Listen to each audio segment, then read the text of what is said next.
శ్రీమతే నమః. ఆదిశంకరాచార్యుల వారు ఎప్పుడు జన్మించారు అంటే ఠక్కుమని సమాధానం 7వ శతాబ్దం 8వ శతాబ్దం అని చెప్పేస్తాం. అంటే క్రీస్తు శకము, క్రీస్తు పుట్టాక అని చెప్తారు. కానీ ఆదిశంకరాచార్య స్వామి వారు పుట్టినప్పటికీ అసలు క్రీస్తు పుట్టలేదు. ఆ విషయం మనకి తెలియక శంకరాచార్య స్వామి వారు మొన్ననే పుట్టారు. శంకరాచార్య స్వామి వారు ఈ క్రీస్తు శకం 788లో పుట్టారని చెప్పి పాశ్చాత్యులు మనలో లేనిపోని కళ్ళబుల్లి కబుర్లు పెట్టేశారు. ఎందుకంటే మన చరిత్ర ప్రాచీనమైనది అని ఒప్పుకోవడానికి వాళ్ళకి మనసు రాదు. కాబట్టి వాళ్ళు చెప్పిన మాటలనే మనం కూడా నమ్మేశాం. అంతా అథెంటిక్గా మనల్ని నమ్మించేశారు. అసలు రాజతరంగిణి కానీ నేపాల రాజవంశావళి కానీ ఏం చెప్తోంది అంటే కాశ్మీర్ రాజుల్లో 70వ వాడైన గోపాదిత్యుడు 417 నుంచి, అంటే క్రీస్తు అప్పటికి ఇంకా పుట్టలేదు, 60 ఏళ్ళు రాజ్యం ఏలారని, 366 అంటే క్రీస్తు అప్పటికి పుట్టలేదు, శంకరాచార్య స్వామి వారి దేవాలయాన్ని శ్రీనగర్లో ఈ గోపాదిత్యుడే కట్టించారని చెప్పి రాజతరంగిణి చెప్తోంది. నేపాల రాజవంశావళి ఏం చెప్తోంది అంటే సూర్యవంశరాజు ఋషదేవవర్మ పరిపాలిస్తున్నప్పుడు 487వ సంవత్సరం, అంటే క్రీస్తు పుట్టలేదు అప్పటికి, దక్షిణాది నుంచి శంకరాచార్య స్వామి వారు నేపాల్ వచ్చి బౌద్ధ విశ్వాసాలను ధ్వంసం చేశారు అని చెప్పి మనకి ఈ నేపాల రాజవంశావళి చెప్తోంది. అంటే శంకరాచార్య స్వామి వారు 487లోనే నేపాల్ వెళ్ళారని, అలాగే ఆలయాన్ని 366 అంటే అప్పటికి ఇంకా క్రీస్తు పుట్టలేదు, ఆ సమయాల్లోనే ఇవన్నీ జరిగాయి. అంటే అంతకుముందే కదా ఈ శంకరాచార్య స్వామి వారు జన్మించారు అని చెప్పి మనకి తెలిసి ఉండాలి. నిజంగా అప్పుడు జన్మిస్తేనే కదా అక్కడ దేవాలయాన్ని ఈ గోపాదిత్యుడు నిర్మించాడు అన్నా, నేపాల్లో బౌద్ధ మతాన్ని ఖండించారు అని అన్నా అంతకుముందు జన్మిస్తేనే కదా శంకరాచార్యుల వారు ఇవన్నీ జరుగుతాయి. ఇదే విషయం మనకి రాజతరంగిణి చెప్తోంది, నేపాల రాజవంశావళి కూడా చెప్తోంది. అయితే ఈ పాశ్చాత్య సోకాళ్ళు చరిత్రకారులు ఏం చెప్తారు అంటే అసలు అప్పుడు పుట్టారు అనడానికి ఏంటి ప్రమాణము అంటారు. ఇదే మాట మాట్లాడిన వాళ్ళు రాజతరంగిణి చాలా ప్రామాణికమైన గ్రంథం అని చెప్తూనే ఆ ప్రామాణిక గ్రంథమైన రాజతరంగిణిలో శంకరాచార్యుల వారు పుట్టిన తేదీలు అవి వివరంగా ఉన్నా సరే అది మాత్రం వాళ్ళు ఒప్పుకోరు. వాళ్ళేం చెప్తారు, క్రీస్తు శకం 788లో పుట్టారు శంకరాచార్య స్వామి వారు అంటారు. సరే, మనల్ని ప్రమాణం అడిగారు కదా, మరి వాళ్ళు కూడా ప్రమాణం చూపించాలి కదా. వాళ్ళు మాత్రం ప్రమాణం చూపించరు, కానీ మనల్ని మాత్రం ప్రమాణం అడుగుతారు. మనం ప్రమాణం చూపించినా సరే అది తప్పు అంటారు, వాళ్ళు ప్రమాణం చూపించకపోయినా సరే వాళ్ళు చెప్పింది రైటు అంటారు. అయితే మార్క్స్ ముల్లర్ లాంటి వాళ్ళు కొంతమంది ఏం చేశారు అంటే ఒక శ్లోకాన్ని చూపిస్తారు. ఆ శ్లోకాన్ని చూపించి శంకరాచార్యుల వారు మేం చెప్పినప్పుడే పుట్టారు అనడానికి ఈ శ్లోకమే ప్రమాణము అంటారు. ఆ శ్లోకం ఏంటంటే దుష్టాచార వినాశాయ ప్రాదుర్భూతే మహీతలే స ఏవ శంకరాచార్య సాక్షాత్ కైవల్యనాయక నిధినాఘే భవహ్యప్తే విభవ శంకరోదయ అని ఒక శ్లోకం ఉంటుంది. ఇంకొక శ్లోకం ఏముంటుందంటే సదాశివ బ్రహ్మేంద్ర స్వామి వారి గురురత్నమాలికకి ఆత్మబోధస్వామి రాసిన సుషమ వ్యాఖ్యానంలో ఉందన్నమాట ఈ శ్లోకం. అదేంటంటే విభవే వృషమాసే శుక్లపక్ష దశమీదన మధ్యే సేవధిద్విప దిశానల వర్షే. ఈ రెండు చూస్తే అప్పుడు ఎవరు శంకరాచార్య స్వామి వారు, ఎవరు శంకరాచార్య స్వామి వారు కాదు అనే విషయం మనకి అర్థమవుతుంది. దీన్ని పరిశీలిస్తే ఈ శ్లోక ప్రమాణం ప్రకారం ఇందులో నిధినాగే భవహి అంటే 9883. సంస్కృత సంప్రదాయం ప్రకారం ఏంటి, ఇలా వెనక నుంచి తిరగవేస్తే 3/8/89వ సంవత్సరం వస్తుంది. అంటే కలియాదిగా ఆ సంవత్సరంలో దుష్టాచారాలను నాశనం చేయటానికి సాక్షాత్తు కైవల్య నాయకుడైన శంకరుడు భూమి మీద అవతరించాడు అని ఈ శ్లోకం చెప్తుంది. కలిశకం క్రీస్తు పూర్వం 3102లో మొదలైంది. ఇక్కడ క్రీస్తు శకము క్రీస్తు పూర్వం అని ఎందుకు చెప్తున్నాను అంటే అర్థం అవ్వాలని. ఏదైనా విషయం చెప్తున్నప్పుడు కొన్ని వినడానికి ఇబ్బందిగా ఉన్నా సరే వాటినే మనం ఎగ్జాంపుల్గా తీసి చెప్తే బాగా అర్థం అవుతుందని మాత్రమే నేను ఇక్కడ క్రీస్తు శకము క్రీస్తు పూర్వము అని వాడడం జరిగింది. ఎంవిఆర్ శాస్త్రి గారు కానీ ఇంకా చాలామంది ప్రముఖులు ఈ విధంగానే రాశారు కాబట్టి నేను అదే మీ ముందు ఉంచుతున్నాను. అంటే వాళ్ళు చెప్పిన దాని ప్రకారం 3889 మైనస్ 3102 అంటే క్రీస్తు శకము 787వ సంవత్సరము అని చెప్పి వాళ్ళు చెప్పేశారు. ఇంకో ప్రాచీన శ్లోకం ప్రకారం పరమపదించిన సంవత్సరం చంద్రనేత్రాంక వద్భద్వా అంటే ఇది క్రీస్తు శకము 819 నుంచి 820 ఈ మధ్యలో జరుగుతుందనమాట. ఈ రెండింటిని బట్టే ఆదిశంకరాచార్య స్వామి వారేమో 788లో పుట్టారు అనేది పాశ్చాత్య మేధావులు తేల్చి చెప్పేశారు. వాళ్ళు చెప్పిన దాన్నే మనం కూడా వినేసి అవును కరెక్ట్ కరెక్ట్ కరెక్ట్ అని టిక్కులు పెట్టేశాం. అయితే వీళ్ళు ఏదైతే చెప్పారో అది తప్పు, కానీ ఈ శ్లోకం కరెక్టే. 788లో పుట్టడం వరకు కరెక్టే, కానీ ఆ పుట్టిన వాళ్ళు ఎవరు? ఆదిశంకరాచార్య స్వామి వారు కాదు, కంచి పీఠాచార్యుల్లో 38వ వారైన అభినవ శంకరులు. పైన ఏం ఉదహరించారు? దుష్టాచార వినాశాయ. అలాగే విభవే మాధవే మాషిద సమయం శంకరోదయ అంటే విభవనామ సంవత్సరం వైశాఖ దశమి రోజు శంకరాచార్య స్వామి వారు పుట్టారు అని చెప్తోంది. నిజానికి ప్రపంచమంతా శంకర జయంతి ఎప్పుడు జరుపుకుంటుంది? వైశాఖ శుద్ధ పంచమి రోజు జరుపుకుంటుంది కదా. మరైతే శంకరాచార్య స్వామి వారు పుట్టింది ఎప్పుడు? విభవ సంవత్సరంలో కాదు, నందన సంవత్సరంలో. అది కూడా మనకి తెలుసు. కానీ పై శ్లోకంలో ఎప్పుడు చెప్తున్నారు? దశమి రోజు విభవ సంవత్సరము అని చెప్పి మనకి కనిపిస్తుంది. విభవనామ సంవత్సరము వైశాఖ శుద్ధ దశమి కలిశకం 3889 అంటే క్రీస్తు శకం 788వ సంవత్సరంలో అభినవ శంకరుడు జన్మించారు అనేది ఈ శ్లోకం యొక్క తాత్పర్యం. అంటే శంకరాచార్య స్వామి వారు కాలడిలో పుట్టారు, ఆది శంకరాచార్య స్వామి వారు. ఈ అభినవ శంకరాచార్య స్వామి వారు ఏమో చిదంబరంలో పుట్టారు. ఈ అభినవ శంకరాచార్య స్వామి వారు కూడా దేశమంతా శంకరాచార్య స్వామి వారిలాగే తిరిగారు.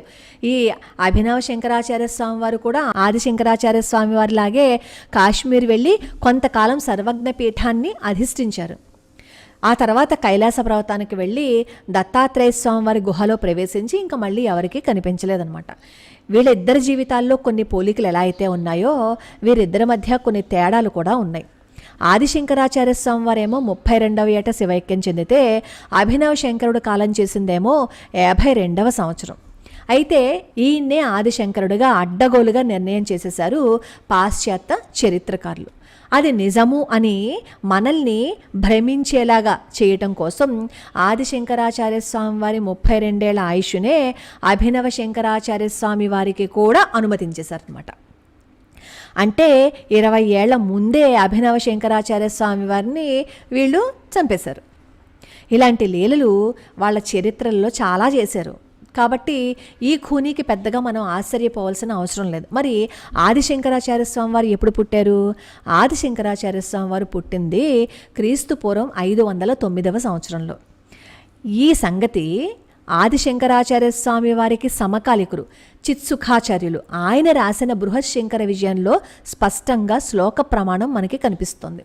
తిష్యే ప్రయాత్మ నల సేవధి బాణనేత్రే ఏ నందనే దినమణ పుదగధ్వభాజీ రాధేదితేరుడు వినిర్గత మంగళగ్నే స్యాహూతవాన్ శివగురు సచ శంకరేతి. ఇందులో అనల అంటే 3, సేవథి అంటే 9, బాణ 5, నేత్ర 2. ఇవి కలిపితే 3, 9, 5, 2. సంఖ్యాశాస్త్ర అంటే అంకానాం వామతో గతి అనే సంఖ్యాశాస్త్ర సంప్రదాయం ప్రకారం తిరగవేస్తే 2593 అంటే కళ్యాది 2593వ సంవత్సరం అంటే 3102. ఈ 3102 ఏంటి? కలిశకం క్రీస్తు పూర్వం అంటే ఇంకా అప్పటికి క్రీస్తు పుట్టలేదు. 2593 అంటే 3102లో నుంచి 2593 తీసేస్తే 509వ సంవత్సరం అంటే క్రీస్తు పూర్వానికి అనమాట. ఆ సంవత్సరం నందన నామ సంవత్సరం వైశాఖ శుద్ధ పంచమి ఆదివారం నాడు ధనుర్లగ్నంలో శివగురుడికి శంకరుడు అనే కుమారుడు జన్మించారు అనేది తాత్పర్యం. ఇప్పుడు అందరం జరుపుకుంటున్నది కూడా ఎప్పుడు? వైశాఖ శుద్ధ పంచమే కదా. శంకరాచార్య స్వామి వారి జయంతిని జరుపుకుంటుంది. ఇదే విషయాన్ని జన విజయ అనే జైన గ్రంథం కూడా చెప్తోంది, ధృవీకరించేసింది. కలిశకం 2608 అంటే క్రీస్తు పూర్వం 494. శంకరాచార్య స్వామి వారు 15వ సంవత్సరంలో అంటే శంకరాచార్య స్వామి వారికి 15 ఏళ్ళు వచ్చాక కుమారీల భట్టుని కలిశారు అనేది జన విజయ అనే గ్రంథంలో ఉంది. 494లో 15వ సంవత్సరం అంటే 494లో శంకరాచార్య స్వామి వారి 15వ ఏడు అంటే ఆయన పుట్టింది క్రీస్తు పూర్వం 509 అని మనకి స్పష్టంగా అర్థమైపోతుంది. అలాగే ఈ జన విజయ అనే ఈ గ్రంథమే శంకరాచార్య స్వామి వారి నిర్యాణ కాలాన్ని కూడా తేటతెల్లం చేసేసింది. ఋషిర్బాణ స్థదా భూమిర్ మర్తాక్ష వామమేళనాత్ ఏకత్వేన లభేతాంకం తామ్రాక్ష తత్రవత్సరః. ఇందులో కూడా డీకోడ్ చేసుకుంటే 2157 అంటే ఋషి 7, బాణ 5, భూమి 1, మర్త్యాక్ష 2. ఇందులో తామ్రాక్ష అని కనిపిస్తుంది కదా, అంటే రక్తాక్షి సంవత్సరం అనమాట. ఆ సంవత్సరంలో శంకరాచార్య స్వామి వారు నిర్యాణం చెందారు అనేది సారాంశం. ఇక్కడ పేర్కొన్నది యుధిష్ఠిర శక సంవత్సరం. జైన బౌద్ధ సంప్రదాయం ప్రకారం యుధిష్ఠిర శకం కళ్యాది 468 సంవత్సరాల కంటే క్రీస్తు పూర్వమే 2634తో మొదలవుతుంది. ఈ శకంలో 2157 అంటే 2634 మైనస్ 2157 అంటే 477, క్రీస్తు పూర్వానికి 477వ సంవత్సరంలో శంకరాచార్య స్వామి వారి నిర్యాణము అని అర్థమవుతోంది. అప్పటికి శంకరాచార్య స్వామి వారి వయస్సు 32 ఏళ్ళు అనేది మనకు అర్థమవుతుంది. ఇది లోకమంతా విశ్వసిస్తున్న ప్రమాణం ఏదైతే ఉందో దానికి సరిపోతుంది. అయితే చాలామంది అనొచ్చు ఏంటంటే, ఈ బృహశంకర విజయం రాసిన వాళ్ళును ఈ జన విజయ రచయిత కూడబలుక్కుని తేదీలు బనాయించేశారేమో అని అనొచ్చు. కానీ అలా ఊహించడానికి కూడా ఆస్కారం లేదు. ఎందుకంటే అద్వైతులకి జైనులకి ఎప్పుడు వైరమే తప్ప స్నేహం లేదు. అందుకే కదా కుమారీల భట్టు జైనులు అనవసరంగా లేనిపోనివన్నీ రుద్దేస్తున్నారు కదా. అసలు అందులో ఏముందని తెలుసుకోవడం కోసం కుమారీల భట్టు జైనుడిగా అక్కడికి వెళ్తారు కదా. దానికోసమే కదా ఆయన ప్రాయశ్చిత్తం చేసుకోవడం కోసం కూడా పెద్ద గోయి తీసుకుని అందులో నిప్పునంతా వేసి అందులో కూర్చుండిపోతారు. అంత శిక్షణ ఆయన విధించుకుంటారు.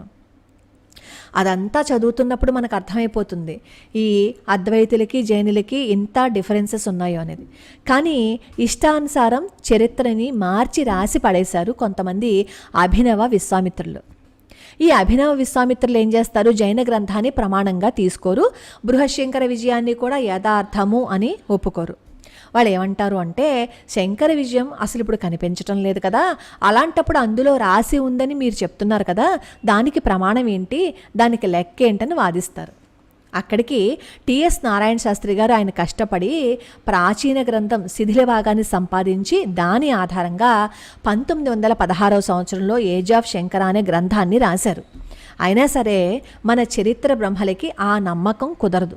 అది శిథిల గ్రంథం అంటున్నారు కదా, అది ఒరిజినల్ పుస్తకం అని నువ్వెలా చెప్తావు, శిథిలమైపోయింది కదా, దాని తాలూకు ఏమైనా మీరు చూసారా, మీరు చెందారా అంటారు.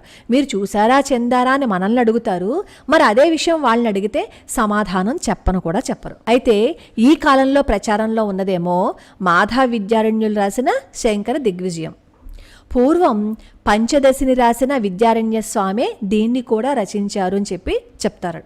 కానీ దాన్ని రాసింది నేనే, భట్టశ్రీ నారాయణ శాస్త్రి గారు చెప్పారనమాట. ఈ మాధవ విద్యారణ్యుడు రాసిన శంకర దిగ్విజయాన్ని నేనే రాశాను, ఎందుకంటే అప్పుడున్న పరిస్థితుల్లో అలా రాయవలసి వచ్చింది, మాధవ విద్యారణ్యుడి పేరుతో ఆ గ్రంథాన్ని నేనే పుట్టించానని చెప్పి స్వయంగా నారాయణ శాస్త్రి గారే ఒప్పుకున్నట్ట. అయితే కర్తృత్వం ఎవరిది అనే సంగతి పక్కన పెడితే మాధవీయ శంకర విజయంలో శంకరాచార్య స్వామి వారు ఎప్పుడు జన్మించారు అన్న సంగతి లేనేలేదు. రవి కుజుడు శని ఉచ్చలో ఉండి లగ్నానికి బృహస్పతి శుభదృష్టి ఉన్న సమయంలో ఆర్యాంబ ప్రసవించింది అని మాత్రమే అందులో ఉంది. ప్రాచీన సంప్రదాయాల ప్రకారం పుట్టిన సంవత్సరాన్ని అంకెల కోడ్లో ఏ శకంలోనూ పేర్కోలేదు. చాంద్రమాన సంవత్సరము తిథి వివరాలు ఆ గ్రంథంలో ఎక్కడా ఇవ్వనే లేదు. కాబట్టి శంకరుడి కాల నిర్ణయానికి ఈ అభినవ శంకర విజయం పొంతన కుదరటం లేదని అర్థమవుతుంది. 5009లో శంకరాచార్య స్వామి వారు పుట్టారు అనడానికి ఆధారం ఏంటంటే, కాలగర్భంలో కలిసిపోయిన బృహశంకర విజయం మాత్రమే కాదు, ఆదిశంకరాచార్య స్వామి వారు తన జీవిత కాలంలో దేశంలో నలుమూలలా స్థాపించిన శంకర పీఠాలలో ఈ రికార్డు ఉంది. ఏ పీఠం ఎప్పుడు స్థాపించారు, ఏ ఆచార్యుడు ఎప్పుడు ఎంతవరకు ఆధిపత్యాన్ని స్వీకరించారు, ఎప్పుడు ఎంతకాలం ఉన్నారు అని ఈ పీఠాల్లో ఎప్పటికప్పుడు రికార్డు అవుతూనే వచ్చింది. అలా కంచి కామకోటి రికార్డు ప్రకారం ఇదేమో ద్వారకా పీఠం రికార్డు. అంటే ఆదిశంకరాచార్య స్వామి వారు క్రీస్తు శకము 8వ శతాబ్దం వారు అని నమ్మే వాళ్ళకి ఇది చూస్తే బాగా అర్థమైపోతుంది. మరి ఆదిశంకరాచార్య స్వామి వారు 8వ శతాబ్దం అని మనం నమ్ముతున్నాము అంటే, మరి ద్వారకాపీఠం క్రీస్తు పూర్వం 490లోనే ఎలా వెలిసింది?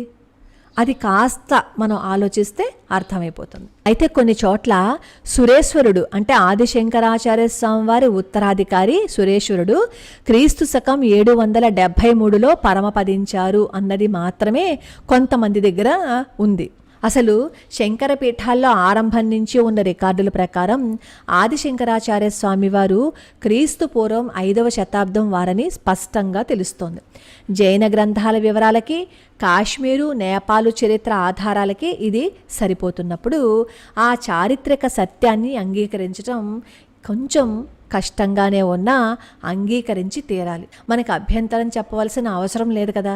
అసలు న్యాయంగా అయితే అలా అభ్యంతరం చెప్పే అవసరం ఉండక్కర్లేదు. ఫలితంగా ఆదిశంకరాచార్య స్వామి వారు ఆవిర్భవించిన అనేక శతాబ్దాల తర్వాత ఆయన పేరిట దేశం నలుమూలల శంకర పీఠాలలో ఆచార్య పరంపర నిరంతరాయంగా సాగుతున్నా మనకి ఆదిశంకరాచార్య స్వామి వారు ఏ కాలం వారో తెలియదు. ఆయన ఏ పీఠాలు స్థాపించారు అంటే నోరు పెగలదు. ఎక్కడ సిద్ధి పొందారు అంటే దిక్కులు చూడకుండా స్పష్టమైన జవాబు అసలు మనం చెప్పం. ఆధ్యాత్మిక రంగంలో ఈ దేశం గర్వించదగ్గ మేరువంతటి కైలాస శిఖర స్థాయి గల భగవాన్ శంకరుణ్ణి 1200 ఏళ్ల కిందకి లాగి మన అల్పత్వానికి, మన అజ్ఞానానికి మనమే మురిసిపోతున్నాం. కాబట్టి ఆదిశంకర క్షమించు.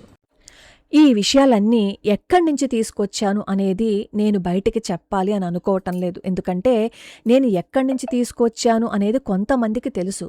కానీ ఆ పేరు బయటికి చెప్పాను అంటే ఆయన్ని నిందిస్తారు, సంస్కారం లేకుండా మాట్లాడతారు. మనకి దమ్ముంటే ప్రశ్న వేయాలి, నిందించకూడదు.